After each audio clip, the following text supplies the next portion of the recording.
frequent guest lecturer and has given talks and workshops in numerous institutions around the world. You can read his full bio in the brochures on the website. Recording in progress. I'll just summarize the key points. Now, he has taught over 1,600 students since 2004, and his true dedication is for his research and experimentations. His passion is for letters, typography, calligraphy, and handwriting. I've even seen his session once in Typo Day where he actually brought wires and shaped letters in front of all of us. This is the most interesting thing I found in him. The three different scripts he writes, that's Arabic, which goes right to left, Latin that goes left to right, and Japanese that goes top to bottom. I come from a country where all these, except for Japanese, we have Chinese. We have all these three scripts interacting. And his research is interesting because he has special interest in the direction of writing and how these directions affect the visual communication and advertising, or even more motion graphics and animation. So it's going to be a very interesting talk. Without further ado, I call Antoine to deliver his exciting keynote, and I'm looking forward to it. Thank you so much, Muthu. I just wish I was with you. I lost count actually with the Typo Day. I think this is 7 or 8 times I'm with Typo Day. So, yeah, unfortunately I couldn't join, but hopefully next time. Can you hear me? Yes. Oh, okay. So, I'll start sharing my screen.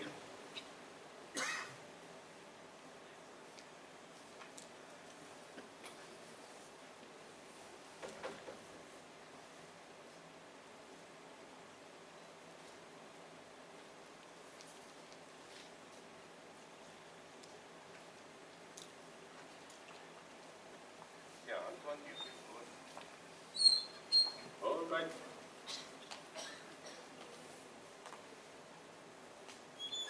So, I've been so many times to Typo Day. I'm trying not to be repetitive. And this is why I chose today to talk about a handcrafted mind. 1981. That day of autumn, my grandmother didn't know that this day is going to be very different from the rest of the days that she lived in her mountain. Fighters from our village came to her and told her to carry whatever she can carry because they have to leave for 3 days the village. Everyone else who stayed was slaughtered during the Civil War in 1981. And actually she died a few decades ago, 2 or 3 decades ago, in Beirut. She never saw the house that she lived in for 50 years or more. That was the village, but it's a new picture. 1999. My father was facing bankruptcy. So, one after another, items that I could afford were disappearing. And one day I wanted to go out and I turned on this car. This is my car. Back then, it didn't turn on. So I couldn't repair it. And I looked above to the sky and asked, why? And then the answer came promptly, walk. So I walked, I was walking, I was happy, I was grateful, I was young and healthy, and actually it was one of the beautiful moments in my life because I felt so much light without anything on my shoulder. I lost everything. 2001, again, because of financial issues, my father was having problems. He went to see the doctor, and the doctor told him that he was having a stroke at the very moment that he was talking to him. He took him to emergency, and then he had an open heart surgery. He had to close his pastry shop and stop the job he was doing for the past 50 years. 2020, I was swimming with my daughter in our pool when my wife called me from the balcony and told me, we have to go out. We have to go to our her mother's birthday, and we are already late. It was hot, it was 5, so I wanted to swim, but I went out. We left the house 10 minutes to 6. That was the 4th of August. Around 6, Beirut exploded. There was the house, there was the place where I sit with my every day after swimming.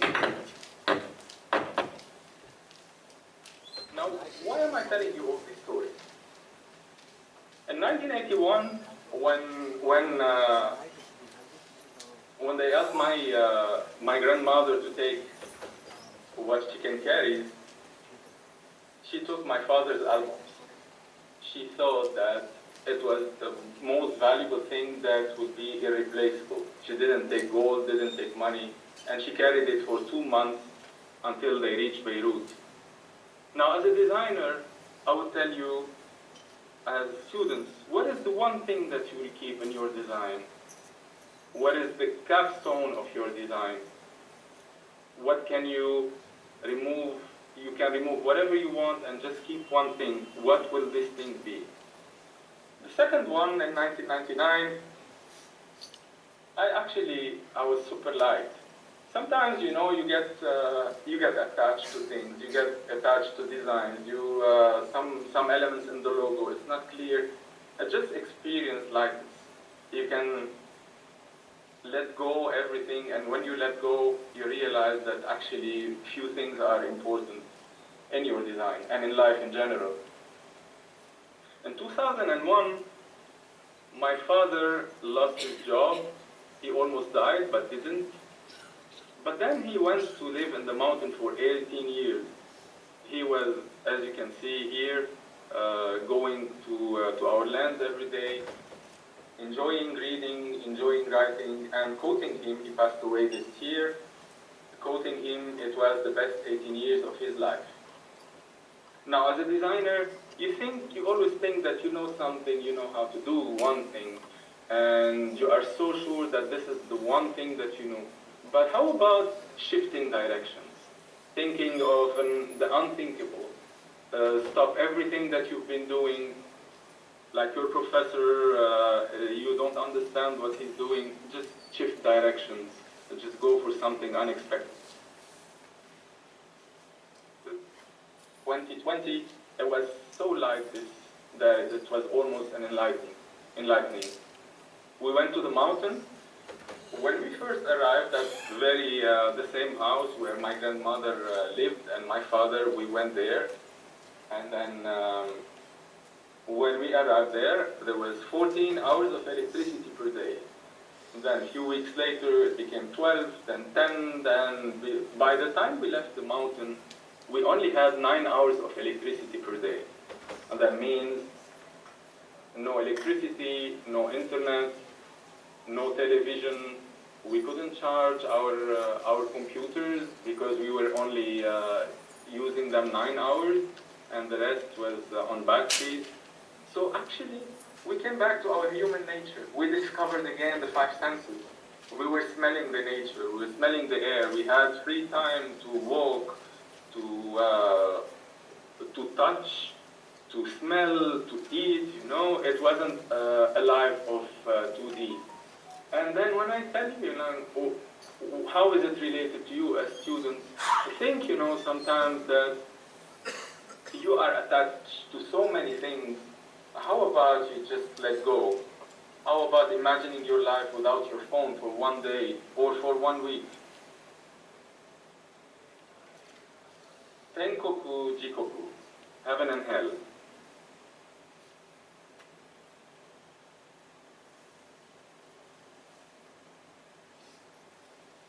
Vescapisis, the mitosis, duplicating ourselves. In the Vescapisis you see it in art, in religion. It was the symbol of fertility. Laurel and Hardy, Tom and Jerry. salt and pepper, salsa, tango, tango and cash, love and hate, 69, chess, backgammon, duality.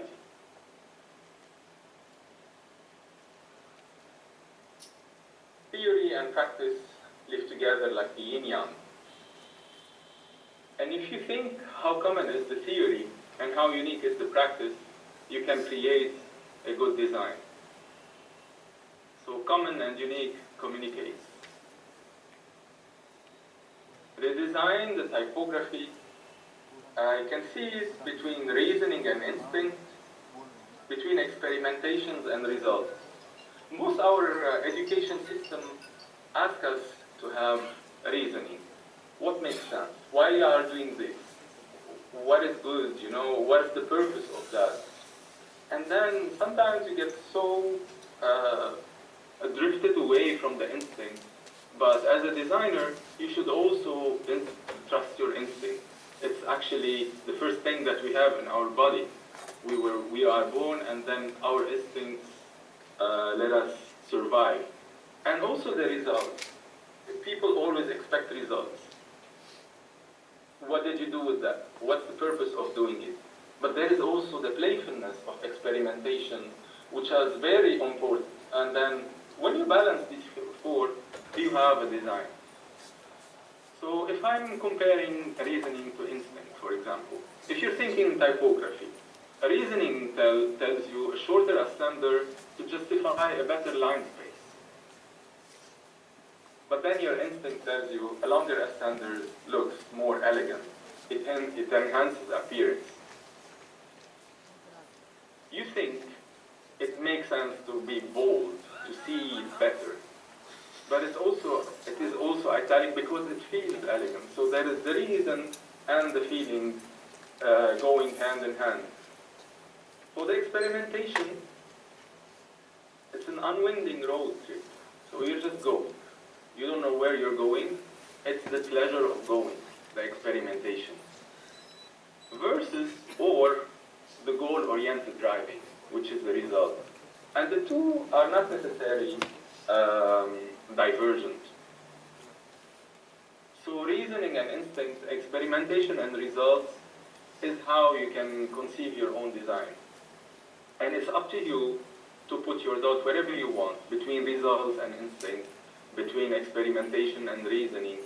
But just keep in mind that theory looks serious, but do not underestimate practice, do not underestimate experimentation, and follow your instincts as well. People think with their head, but I also love thinking with my hand. So these are some macro pictures I took from the experimentations that I did the past month with S. It's writing in Arabic. And when AI came, and the cleanness of AI, one thing that I realized is like AI cannot do mistakes. And I thought like doing mistakes, experimenting, going for 3D, I tried to see everything that the clean AI cannot do. So I started painting with letters and working with no real purpose. And as Mutu just said, like jumping from one script to another, this is Chinese, this is Japanese, Arabic, so different levels of writing, this is French, and no real expectations. It's just working for the fun of it, for training my hands, for getting inspired. And most of all, it is a therapy.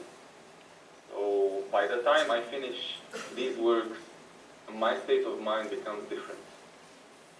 So the previous one was French, this is Arabic, and I don't owe any explanation to anyone, it's just work for myself. But then again, you know, when you're working by hand, something else is happening in the head. So if you see this work here, this inspired this one. And here it's very clean, it's computerized, it's on Illustrator. So the hand is going with the head and vice versa. And this one helped me a lot with this one. And this one, by hand, acrylic, helped me go on better on the computer. So this hand, you know, like they tell you kiss the hand of your father every day, I will invite you to kiss your own hand, because this is a blessing, what you can do with it. Again, hand, head, hand, it doesn't really matter how one is inspiring the other.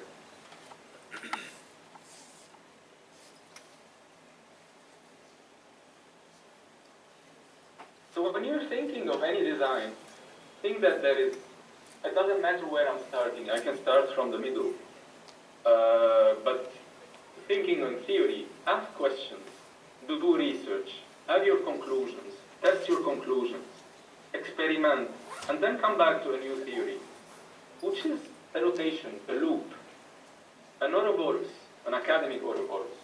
So one is feeding the other, and you're moving forward like a weed. So if you're thinking to analyze the context, that is theory. And then formulate arguments, it's also theory. But then you pass something in between theory and practice, which is the experimentation, following methods. And then think laterally. Is see what everyone did and think like no one have done. And then follow your intuition. And then this is where it's practice. So you're following everything that you know and going along with your emotion. And then you have something, you realize something.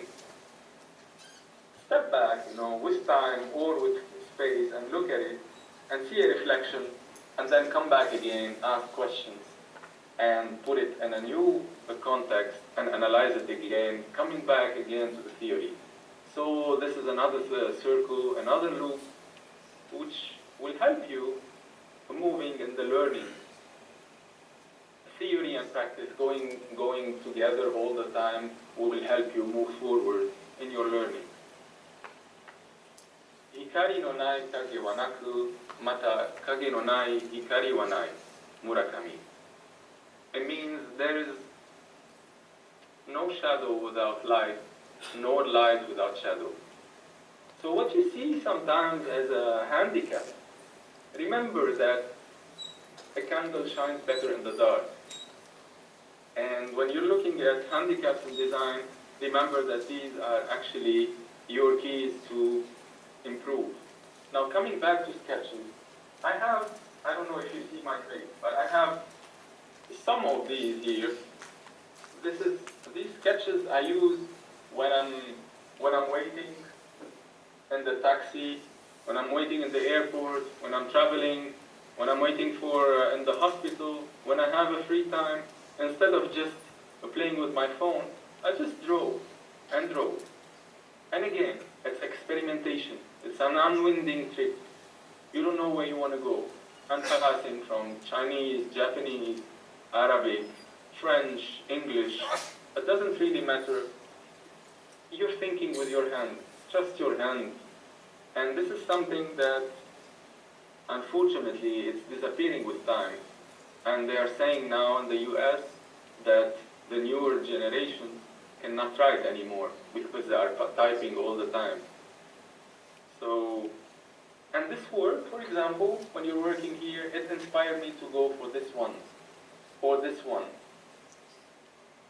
So again, when I'm practicing, I'm just planting seeds in my subconscious, and then from this chaotic organic shapes, I come up with something more structured that eventually looks like that. And this is Arabic. Now I want to talk about a project, a dear project to my heart. There is an exhibition, ongoing exhibition now in Typo Day. It's visual synonyms.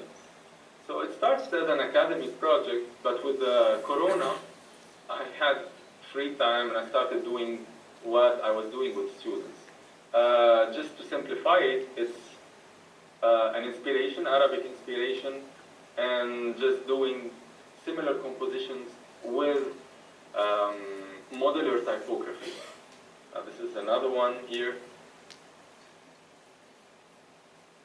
So that is the inspiration here and how it turned out to be. Think of it as a springboard and not a destination. So we have this Arabic rich heritage in the Middle East. Instead of just imitating it, and we will never equal the masters of typography, of calligraphy, how about we use this heritage as a springboard and not as a destination, not imitating them. So what started as an academic project, the French saw a big potential in it. We exhibited in the EFL, Institut Français du Liban, which is the French Institute of Lebanon in Beirut, in north of Lebanon, in south of Lebanon, and then that was Typo Day, also in Mumbai, again with my very dear friend Mutu here. And then we won a selection in Seoul, in Korea Foundation Gallery, and that was the exhibition there. And I placed the captions very low. And if you know that in Asia, you know, unlike India, you know, they bow to help. And then by placing these captions low, I made everyone bow in front of these works as a respect for design, for typography, for calligraphy, for art. That was the last Typo Day. It was in Amman. It was supposed to be in Beirut. You probably know the story. And this is where also we exhibited Muradifat Basariya, and that was the last time I worked with my Lebanese students before everything changed in my life. So I started working on my own work. I went to Sarajevo this year and showed the works there, and also went to China. In Sarajevo, it's a city half Christian, half Muslim, so they love the work there.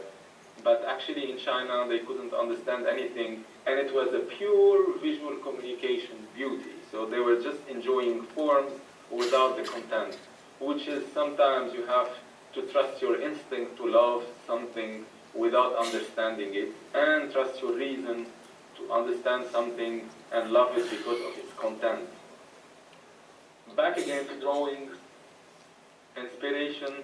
So all these lines, the closed lines, I've done the same with the computer, and this is one outcome.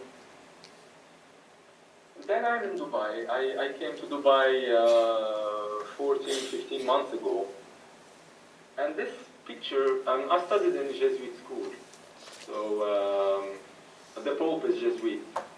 When I saw the three leaders all in white, I had goosebumps. And I thought, what can I do for my community, I'm a Christian, a minority of Christians in Lebanon and the Middle East. And that was in Abu Dhabi last year when I started talking about my project, which is fraternal visuals. In Arabic is Mar'iyat Akhawiyya. Fraternal visuals, I saw like religion usually divides people, like Christians and Muslims, of course, Jews, other religion, Buddhists. So I was using religion to bring back people together, and doesn't mean that they have to be believers.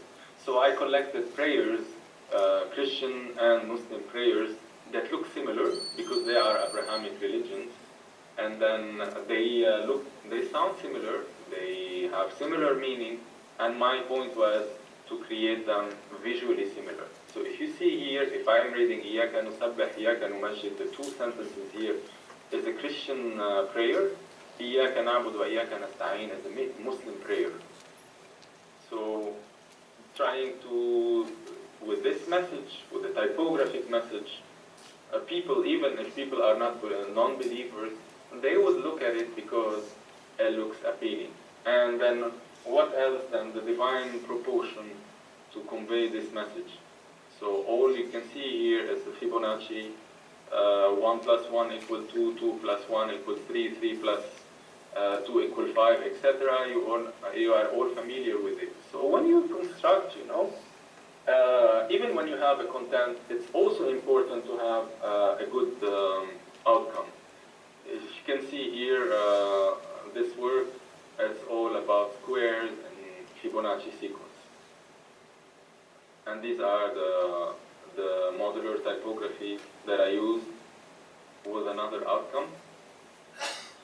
But it's not the only way to look at work. I also work with circles. And usually, the circles serve the straight line. But in this work, the straight lines are serving the circles. So I put the emphasis on the circles, and the straight lines are lesser. You could see here the word Allah means God in Arabic, Maryam, Mary, Assalamu alayki ya Maryam, Assalamu alayki ya Rasulallah. So it's Christian and Arabic prayers. So this part here, hopefully one day I will be able to do it in neon. Half of it is a Christian prayer and the other half is a Muslim prayer with a similar content, with a message saying that what we have in common is much more than the differences. This is another exhibition I did in Sarajevo during the Biennale. Also a city divided between Christians and Muslims. So it was very symbolic to exhibit there. And then I picked the biggest community of Christians in the Arab world, and it's Egypt. So I did the same exhibition in Cairo. You could see that he's a father, Jesuit father, and she's bathed, and they are all posing together. And then I went to Alexandria, and you could see that some of them are priests and some of them are Muslims, all taking pictures together. You could see bathed people and priests all side by side. And what unifies all of them is just the beauty of art. Here the blue is for the Christian prayer and the green is for the Arabic prayer, for the Muslim prayer. And I try to emphasize on the similarities as much as possible. The content is pretty much the same. If you cannot read one, if you cannot know the origin of one prayer, you wouldn't be able to recognize if it's Muslim or Christian. Now coming back to the last thing I want to talk about, which is the organic shape of letters. Here I wrote Hind. So what we always think as grid and geometry, you rarely see normal geometry in nature. You see sacred geometry, which is very complex. And then think about why not using organic shapes. And then when you move from computers, thinking on computers and drawing by hand, these are all paintings on paper. You could see the depth here, and I wish you could touch it. It's much more beautiful when it's touched. And then again, when you work by hand, the level that you do with your hand is unparalleled. And the therapy, it's pretty much stressing to work on computer, but it's a completely different feeling when you work by hand.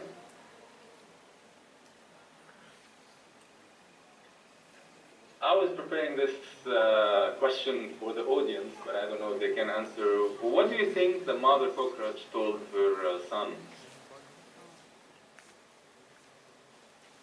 I know it's easier to answer live, but I will just tell you. She told him he is the most handsome cockroach on earth. And this is how I want you to think of your work. It doesn't really matter how the people perceive it. You have to believe in what you're doing.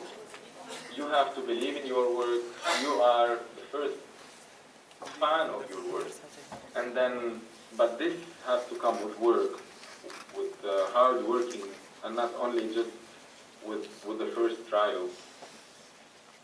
Duality, chess, backgammon, 69, love and hate, tango and cash, tango, salsa, salt and pepper, Tom and Jerry, Laurel and Hardy, Rescapices,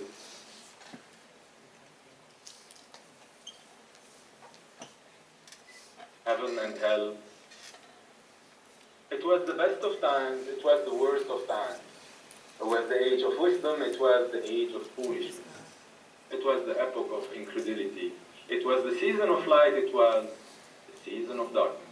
It was the spring of hope, it was the winter of despair. We had everything before us, we had nothing before us. We were all going direct to heaven, we were all going direct the other way. Thank you.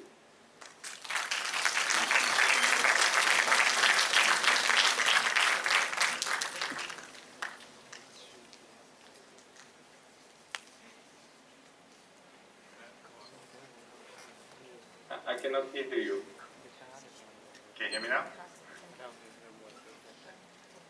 That was a brilliant presentation, don't you think? Oh, thank you. Thanks, Antoine. You know, when you started, I wasn't sure where it was going. But when you showed examples, when you showed your... I like the part when you said, I wish you could touch it. When you touch it, it's more beautiful. We could feel that. I remember you asking a question in one of the sessions. I think it was the first time today I was speaking. My background is engineering, so everything I do is with the computer. I never did anything on paper or by hand. And your first question was, do you sketch or do you straight away draw on the computer? I see the value now. I mean, you very clearly explained the difference between using your head to think and using your hands to think. And it creates wonderful creations, things that we can't even expect. And I like the idea of planting these seeds in your head and let them manifest, let them grow. This is something that I can relate to because you just plant an idea, and when you put that in your hand, when you work with your hands, it gets ingrained much better. Excellent. I thoroughly enjoyed it. I'm sure you all did too. Let's invite some questions.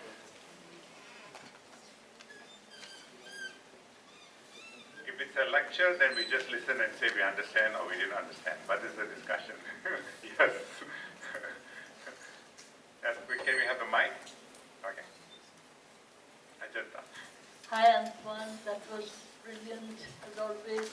It's like the way you showed the right to left and left to right in 2019, and you enacted it on stage at the IITP Typography Day and stole everyone's heart. So, the yin and yang thing comes naturally to you because you also spent time in Japan, and so you understand that at the core. I just wanted to make a very small observation, and I think after I say this, you realize that you might have just missed, which is that, we're talking about the sacred, right? So in our culture, in the Indic culture, you have sacred geometry, and all of our architecture is extended through sacred geometry to create a holistic entity.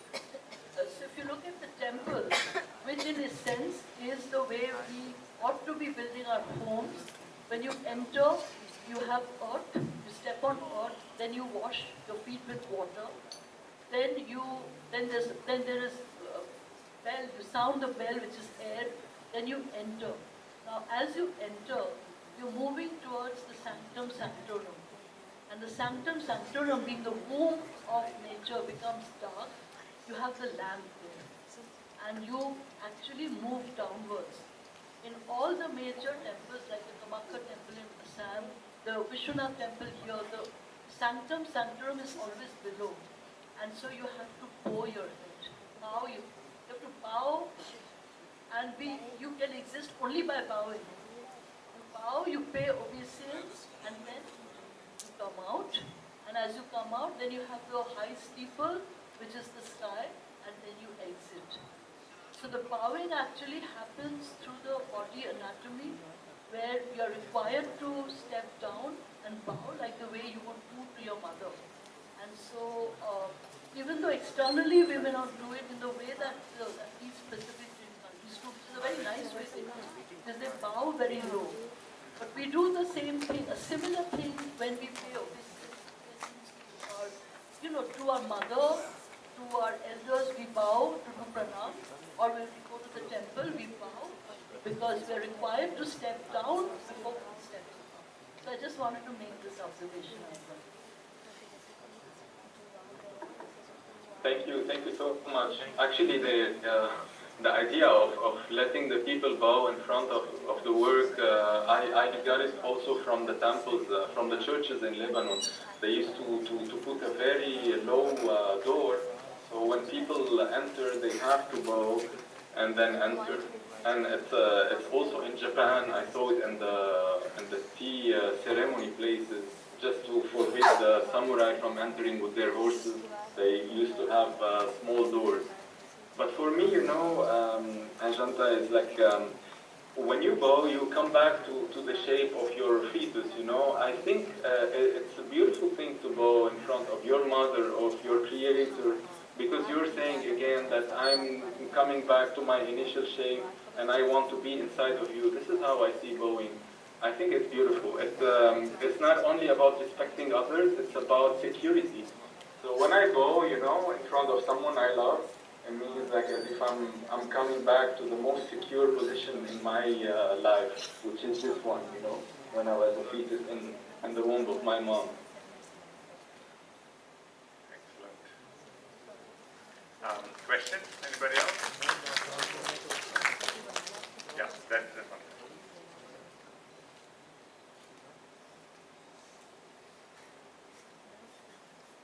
What would be your advice to somebody who is trying to learn and write a new language?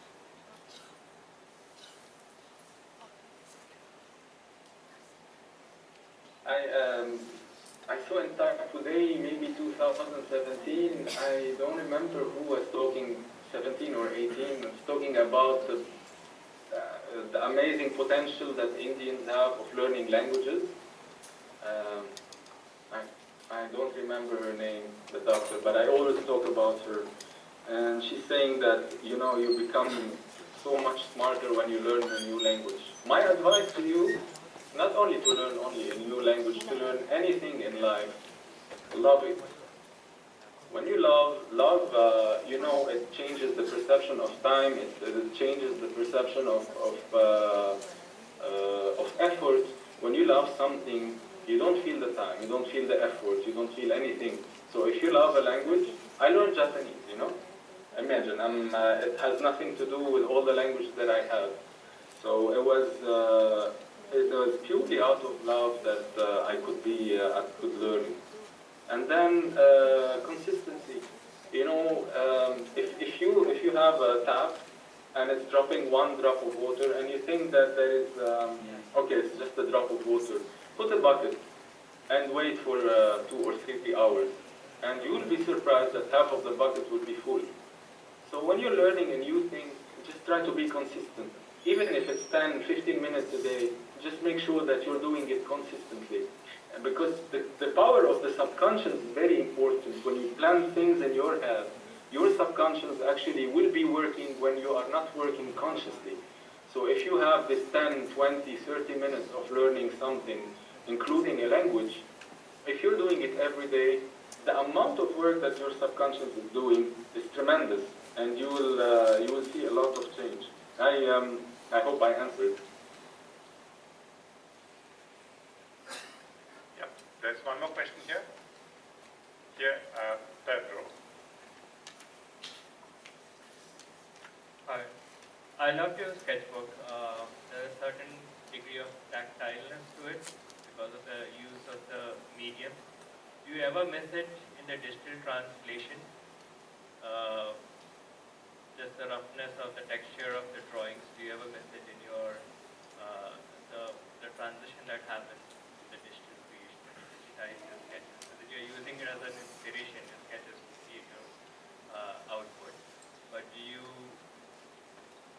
feel that you can bring it somehow? Do you miss it? Just wanted to know that. The quality of the sound is very low. Would you? Let me see if I can rephrase that. Um, when you digitize your work, do you miss the texture of the pencil scribbling on the paper? You miss that texture. Did I get it right? Yeah. Okay. I don't digitize my work. If you see, there is a clear disruption between what I'm doing and the outcome. There is a link in my head, but I don't copy, I don't do it. It just keep my head, you know, like, just like getting inspired from music or getting inspired from looking at the nature. This is how I see it. So there is a clear disruption because the tools are different, the relation, the elements of design are very different. So I get inspired. I don't know how to explain it. Maybe it's instinct. Maybe it's you know, like it's feeling, but it's very different and it's similar at the same time. So can I understand it as using pencil and paper for the inspiration, and then when you work on the digital medium, you're just using that and recreating your work? Look, I don't have scientific numbers, but the amount of the way we use our brain is very underdeveloped, and we underestimate our brain. But you know, like, I don't know how to use it, but I just feel that when I'm doing all this work and I move to computers, there is a correlation that I cannot explain, and it's helping me move forward, and I trust myself with that. But the brain, you know, the things that your brain can do unconsciously, more than consciously, it's outstanding. So if you feed your brain, look, I have this tea here, okay? You can call it tea until it gets in my body. When it's in my body, you call it Antoine. So it's not tea anymore. So in this sense, you know, like every information that I collect, when it's in my head, it's me, you know. And then what my head does, it's the same than what my body does with food. It turns food to energy, to blood, to cells, to, I don't know. And I think the amount of information that you consume, your brain does something with it beautiful, just like the body does with your food. Any more? Yeah, that's good.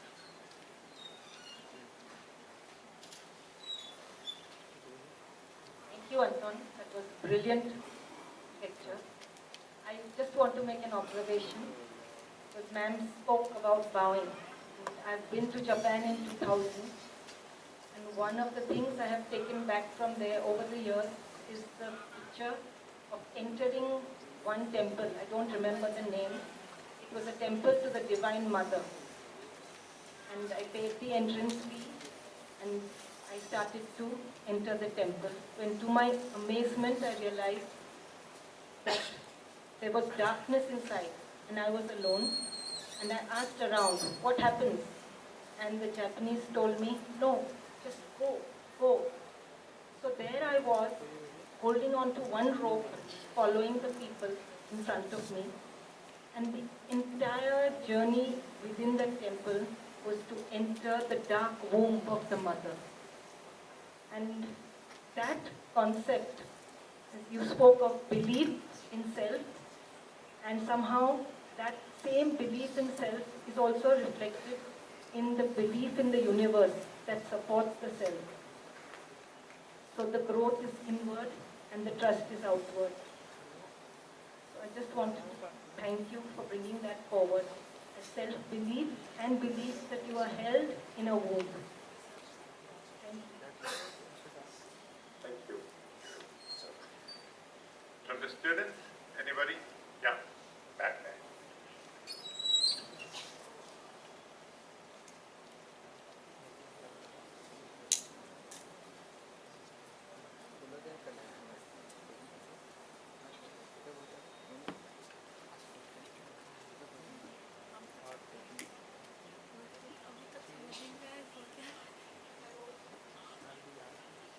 Sir, my question is, how do you keep updated yourself with different latest innovation and trends in typography and calligraphy?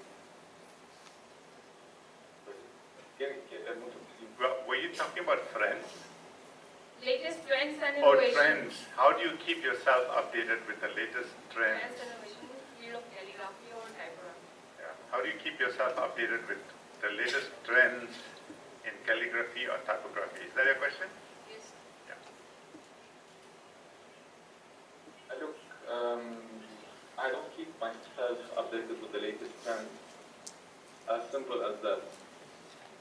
You'll get to the point where you get to my age and see that the light of the end of the tunnel is very near. And the important But thing is... you're only 25, right?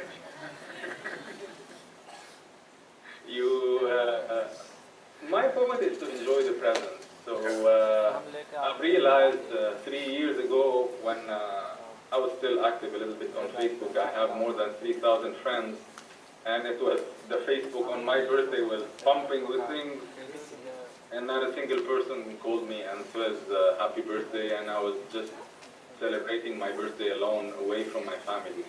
So in the sense, you know, like to keep up, you know, with the new trends, just keep in mind that the trend is a tool. I'm using AI all the time as a tool, just like designers use computer as a tool.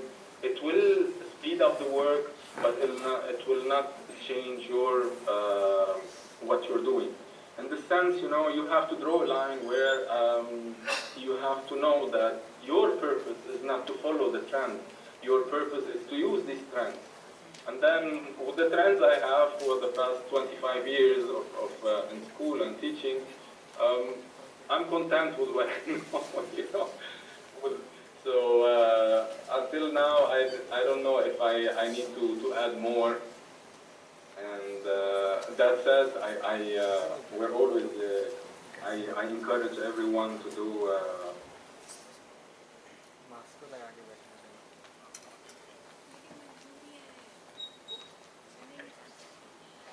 Yeah. Yes. Prof. Hey Antoine, I just want to say hi to you. Yeah? No questions, no answers. Miss you a lot.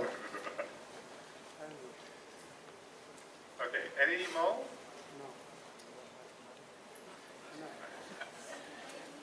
Is it possible to see the audience a little bit? Is it possible to see the audience? I'm not. No. Okay. Okay. Let me see if I can. Can you see? You can see me, right? So I'm going to turn you around.